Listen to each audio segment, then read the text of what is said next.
I'm on the porch of a cabin that Robert Service lived in for a few years a long time ago in Dawson, the Yukon Territory, Canada.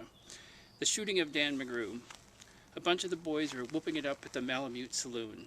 The kid that handles the music box was hitting a jagtime tune. Back of the bar, in a solo game, sat dangerous Dan McGrew. And watching his luck was his light of love, the lady that's known as Lou. When out of the night, which was 50 below, and into the din and the glare, there stumbled a miner, fresh from the creeks, dog dirty and loaded for bear. He looked like a man with a foot in the grave, and scarcely the strength of a louse. Yet he tilted a poke of dust on the bar, and he called for drinks for the house. There was none could place the stranger's face, though we searched ourselves for a clue. But we drank his health, and the last to drink was dangerous Dan McGrew. There's men that somehow just grip your eyes and hold them hard like a spell. And such was he, and he looked to me like he's a man who'd lived in hell. With a face most hair and a dreary stare of a dog whose day is done, as he watered the green stuff in his glass and the drops fell one by one. Then I got to figuring who he was and wondering what he'd do. And I turned my head, and there watching him was the lady that's known as Lou.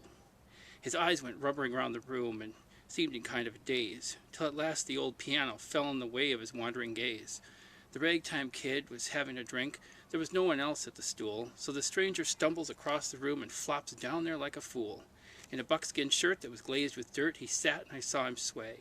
Then he clutched the keys with his talon hands. My God, but that man could play. Were you ever out in the great alone when the moon was awful clear, and the icy mountains hemmed you in with a silence you most could hear, with only the howl of a timber wolf, and you camped there in the cold?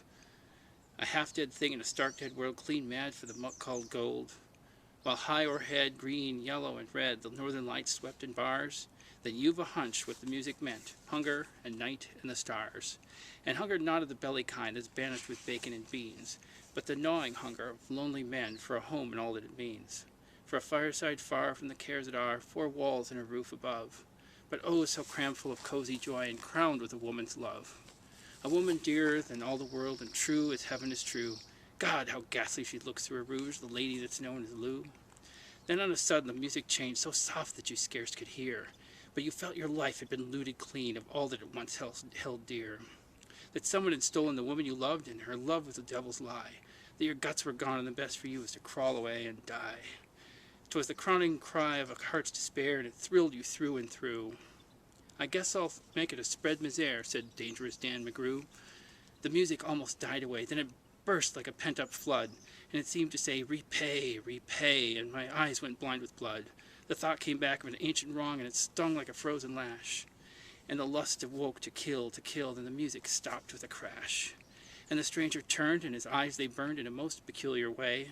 In a buckskin shirt that was glazed with dirt, he sat, and I saw him sway. Then his lips went in a kind of grin, and he spoke, and his voice was calm.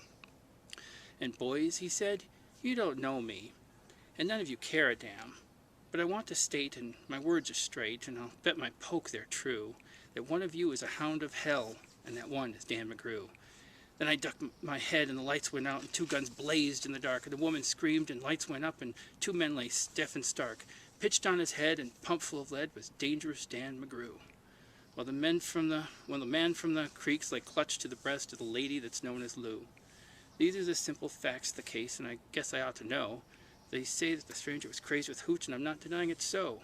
I'm not so wise as lawyer guys, but strictly between us two, the woman that kissed him and pinched his poke was a lady that's known as Lou.